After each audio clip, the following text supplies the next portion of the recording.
Hello, আমি সঞ্চিতা। আজ তোমাদের সাথে আবার একটা এমন দিনের গল্প শেয়ার করব, যে দিনটা যে কি ছিল, কি বলবো তোমাদের। দিনটা ছিল ভাইফোঁটার পরের দিন। সরি, ভুল বললাম, ভাইফোঁটার দিনেরই ঘটনা এটা। ভাইফোঁটার আগের দিন হঠাৎ করে আমার মা অসুস্থ হয়ে পড়ে। তাই আমি চলে যাই আমার বাপের বাড়ি। ছেলে আর ছেলের বাবা সেদিন বাড়িতেই ছিল, এবং ওরা একারাই ছিল, আর কেউ ছিল না। তাই নিজেদেরকেই সব কাজ করতে হয়েছে। আর ঠিক তার কদিন আগে যেহেতু পুজোর রেশ গেছে, তাই একটু বেশি জামা কাপড় মেলা বের করা ছিলই আমার। সেটা এমন কিছু ব্যাপার না, কিন্তু ঘরের বাকি অংশটা তো তোমরা দেখলেই কি অবস্থা করে রাখা ছিল। ভাইফোঁটার দিন সকাল সকাল দাদাকে ফোঁটা দিয়ে যখন বাড়িতে এলাম, এসে ঘরের এই পরিস্থিতি দেখে আমার মাথায় পুরো হাত। আমি যে কোন কাজটা কিভাবে করব, কোথা থেকে শুরু করব, প্রথমে তো কিছুই বুঝতে পারছিলাম না। তাই সবার প্রথমে আগে বিছানাটা ফাঁকা করতে শুরু করলাম। এত পুজোর সময় জামা কাপড় বেরিয়েছিল এবং সেগুলো কাঁচা হয়ে সব পড়েছিল, সেগুলো গোছ করে রাখার মতো অবস্থা ছিল না।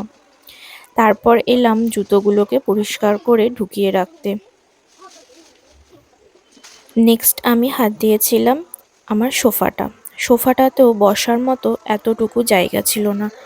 ছেলের খেলনা, অপ্রয়োজনীয় জিনিস, কাচার জিনিস, এই সমস্ত কিছুতে সোফাটা পুরো ভর্তি হয়ে গেল। তারপরে সোফাটাকে কিছুটা পরিষ্কার করে আবার সেই আমি জঞ্জালি বানালাম, যদিও ওগুলো কাচতে হবে, তাই সোফার ওপর জড়ো করে রাখলাম। তারপর এলাম রান্নাঘরটাকে একটু গুছিয়ে রাখতে, কেন কি ওই দিন আবার আমাকে রান্নাও করতে হবে। যদিও ভাত, ডাল সিদ্ধ, মাছ ভাজা এইসবই রান্না করেছিলাম, কেন কি এর থেকে বেশি কিছু করার মতো অবস্থা আমার ছিল না। এই পুরো ঘর পরিষ্কার করতে করতেই আমার অবস্থা খারাপ হয়ে গেছিল। পুরোটা দিন আমার কাজ করে করেই প্রায় কেটে গেছিল। সেদিন ভাত খেতে খেতে আমার 3টের পর হয়ে গেছিল। কিছু করার নেই, কাজগুলো সারতেই হবে। আর ঘরের যা পরিস্থিতি হয়েছিল, তাতে সবকিছু গুছিয়ে না রাখলে একটু শোয়ার বসার মতোও জায়গা ছিল না।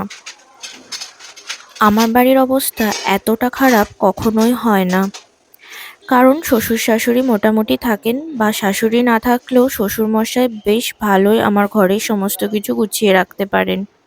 কাজ করাতে ওনার কোনো সমস্যা নেই। কিন্তু সেদিন ওই সময় ওনারা ছিলেন না, কেন কি ওনারা গ্রামের বাড়ি গেছিলেন, যেহেতু আমার স্কুল ছুটি ছিল। তাই একা হাতেই সমস্ত কিছু কাজ আমাকে সামলাতে হয়েছে। যদিও ছেলের বাবা কিন্তু বেশ কয়েকটা বাসন মেজে দিয়েছিল, সেটা বলবো না, বললে কাজ করে দেয়, কিন্তু সবই বলে বলে করাতে হয়, এই আর কি। তারপর চলে এলাম রান্নাঘরে।